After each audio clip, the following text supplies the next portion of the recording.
Salve, salve. Bom dia, boa tarde, boa noite, seja lá qual for o horário que vocês estão assistindo a esse vídeo. Hoje nós vamos falar sobre o modernismo, tá? E o modernismo, segunda fase, tá? Lembrando que a primeira fase acontece com a Semana de Moderna, né? 1922, e vai até 1930. A primeira fase, ela vai romper com o academicismo, né? Ela vai ser uma escola oposta ao próprio parnasianismo e vai trazer como característica a própria ironia, vai trazer aquele poema piada, né? E tem como seus idealizadores, né? Graça Aranha, Menotti Del Picchia, Oswald de Andrade, nós temos também Mário de Andrade, Tarsila do Amaral, perdão, nossa, eu ia falar voz, né? A Lígia é depois, então, vem depois. Tarsila do Amaral, nós temos também a Anita Malfatti, aí sim, né? O próprio Manuel Bandeira. É importante lembrar que um dos opositores do próprio modernismo era o Monteiro Lobato, que achava que aquilo não era arte, sobretudo pelo fato do modernismo ser influenciado pelos movimentos de vanguarda europeias, né? Pelo dadaísmo, pelo futurismo, pelo expressionismo, né? Pelo o próprio cubismo. Então, esses movimentos eh, foram ressignificados a partir do momento em que os intelectuais, né, os filhos do Baronato do Café, eles estiveram em contato com essa galera lá na Europa, né? E é muito importante dizer que eram amigos mesmo, né? Se frequentavam. Até porque, por exemplo, você pega um Oswald de Andrade, ele passava 6 meses na Europa, né? E 6 meses não é pouca coisa, né?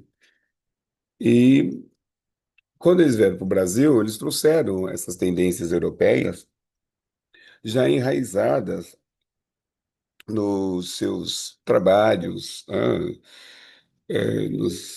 Nos poemas, nas ideias, né? A própria Tarsila, como Anita, né? Ela já incorporou, ou elas incorporaram essas novas tendências nas suas pinturas. E, naturalmente, foi um escândalo na Semana de Arte Moderna, do ponto de vista estético, né, para alguns, sobretudo para os conservadores, aqueles que não queriam romper com as convenções, né, sobretudo com a, o rigor formal do parnasianismo, né, o academicismo e o próprio modernismo veio trazer um frescor, né? Se hoje nós estamos vivendo um período de liberdade, tanto é que depois do modernismo não tem nenhuma tendência mais, né? Depois do modernismo não teve outra tendência. Claro que nós vamos ter modernismo, primeira fase, segunda fase, terceira fase, nós vamos ter o pós-modernismo, nós vamos ter a geração de 70, né? Aqui nós chamamos de poesia marginal, né? Que já é outra história. Nós tivemos na década de 70 e 50, melhor dizendo, o concretismo. E essas mudanças só corroboraram com as ideias iniciais lá do modernismo, né? Embora dentro do próprio modernismo nós vamos ter uns movimentos que eram antagônicos da primeira fase, depois a gente vai falar sobre isso. Mas a segunda fase, essa que nós vamos falar hoje, inclusive nós temos aqui o Graciliano Ramos, né? Que faz parte da segunda fase do modernismo. É, diferentemente da primeira fase, que era uma fase, como já disse, uma fase de experimentação, tanto é que ela é chamada de fase heróica, né? Que todo mundo tentava alguma coisa. Eram os manifestos, né? Artigo para lá, artigo para cá. As revistas duravam uma edição, duas edições, né? Artigo nos jornais. Né? As epístolas, as cartas muito famosas, quem escreveu mais de 1.000 cartas, o próprio É, é, Mário de Andrade escreveu carta para todo mundo, né? Escreveu carta para o próprio é, para Tarsila, escreveu carta para o Oswaldo de Andrade, escreveu carta para o Fernando Sabino, né? E por aí vai, né? Para muitos amigos que ele teve, né? Para Antônio Cândido, que é o professor emérito da já é falecido, é claro, né? Da, da, da USP, né? Tanto é que tem muitos artigos do professor Antônio Cândido, né? Pois bem, aqui vamos falar de segunda geração, da prosa modernismo, né? É legal a gente lembrar que prosa é um texto estruturado em parágrafos, isso é importante, né? Quando fala, qual que é a diferença da prosa e da poesia? Simples, a prosa é um texto estruturado em parágrafo, ponto, certo? Nada mais que isso, tá? Então, eu vou ler um texto aqui, pulando, de Capitães da Areia. Capitães da Areia é uma obra que deve ser lida por você, certo?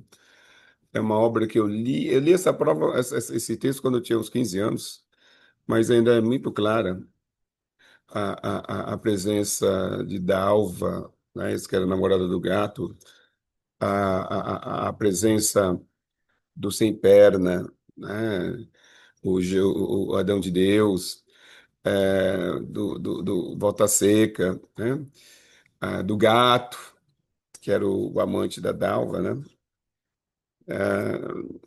o próprio Pedro Bala, né, e o Sem Perna, você já foi Sem Perna, né?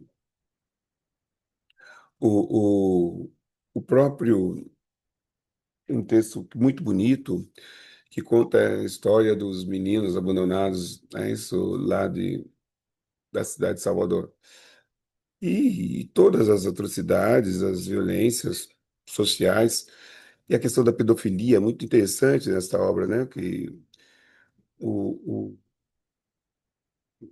o autor é muito feliz quando ele mostra exatamente a exploração da pedofilia contra os meninos e contra as meninas, né? E até hoje existe isso. O próprio preconceito, a questão do acesso à saúde, né? Isso, a questão da orfandade e da própria falta de referências que tem uma criança abandonada à própria sorte, né? Claro, aí eles vão viver na malandragem, né? Que o professor era um que sabia ler. E mostra uma coisa muito interessante também, que é a questão do analfabetismo. Então, é um livro que foi proibido pelo governo, né? Isso, o Capitães da Areia, né? E Jorge Amado, inclusive, já teve uma ação política muito interessante. Ele era afiliado ao Partido Comunista, e foi preso por um período, né? Foi um período, por conta das atividades políticas dele, tá? Então, tem aqui Capitães da Areia, 1937, melhor dizendo, né?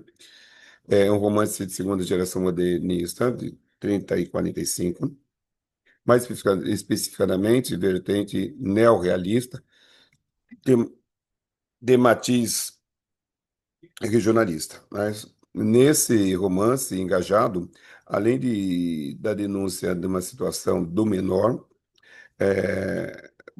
abandonado, há uma apologia à transformação do regime econômico e sociedade. A redenção do menor abandonado e dos pobres passaria uma mudança político-econômica. No final, a maioria dos integrantes do grupo de capitães de areia transforma-se em agentes revolucionários, no contexto do Brasil dos anos 30 do século XX.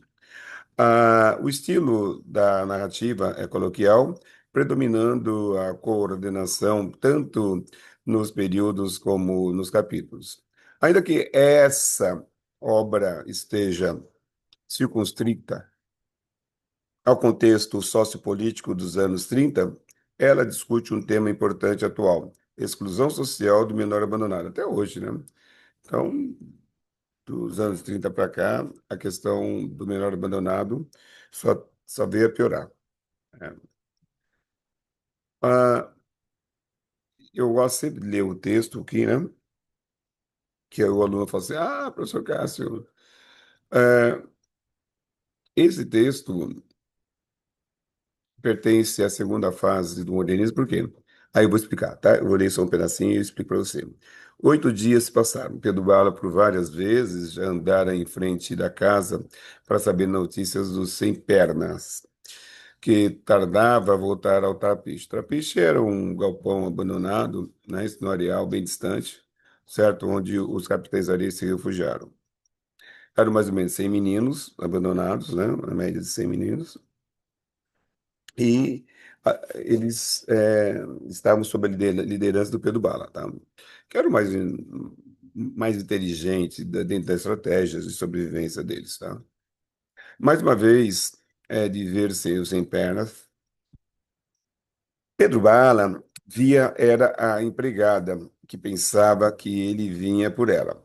Certo dia, que conversava com a empregada, Pedro Bala tocou com muito jeito o assunto sem pernas.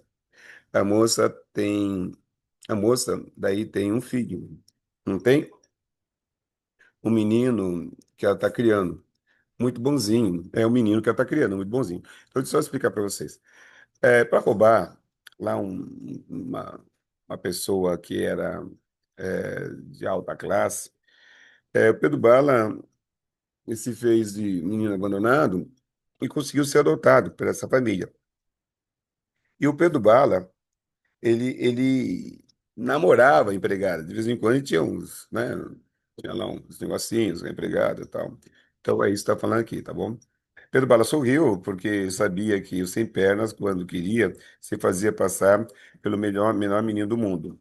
Ele era um menino delinquente, né? Ele se fazia de bonzinho, tá? Fez-se coitado e foi adotado. De outra vez, Pedro Bala conseguiu ver o Sem Pernas. Esse estava estirado no jardim. O gato roncava ao seu lado, espiando um livro de figuras. E o Pedro Bala ficou espantadíssimo quando viu o vestido de uma calça de casimira cinza e uma blusa de seda. Até o cabelo sem pernas estava penteado e Pedro Bala quedou um momento boquiaberto, sem sequer assoviar para o sem pernas. Afinal, voltou a si e assoviou. O sem pernas logo se pôs ao lá se pôs de pé. Viu o Pedro, o Bala, do outro lado da rua. Fez um sinal para que ele o esperasse. Saiu pelo portão após ver que ninguém da casa estava próxima. Quando chegou perto, ainda mais se espantou Pedro Bala.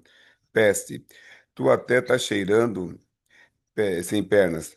Tu tá cheirando mesmo a teteia. Não chateia. Tô vendo as coisas. Não demora, dou fora. Tu pode vir com os outros. Dessa vez tu tá demorando. É que o troço melhor tão trancado, né? Mentiu sem pernas. Vê se tu te arranja. Então, eles estão fazendo aqui uma trama para roubar uma família, né? E isso aqui mostra que eles, até parece uma coisa interessante, mas assim, de uma vingança de uma classe nobre, né? Mas infelizmente eles estão sendo desonestos, uma família que o acolheu sem pernas. É isso, tá bom? Bom, galera, próxima semana a gente fala sobre outra obra aqui da segunda fase do modernismo. Vamos falar de Vidas Secas, de Graciliano Ramos, tá bom? Fica a dica aí, né? Isso, Jorge Amado, Capitães da Areia, vale a pena assistir. Tem, caso me esqueci o nome do nome da Dora, que agora vem na minha mente, né? Dora é uma menina que vai ter um caso de amor com o Pedro Bala. Galera, até a próxima. Obrigado. Qualquer dúvida, estamos lá na faculdade, viu? Muito obrigado.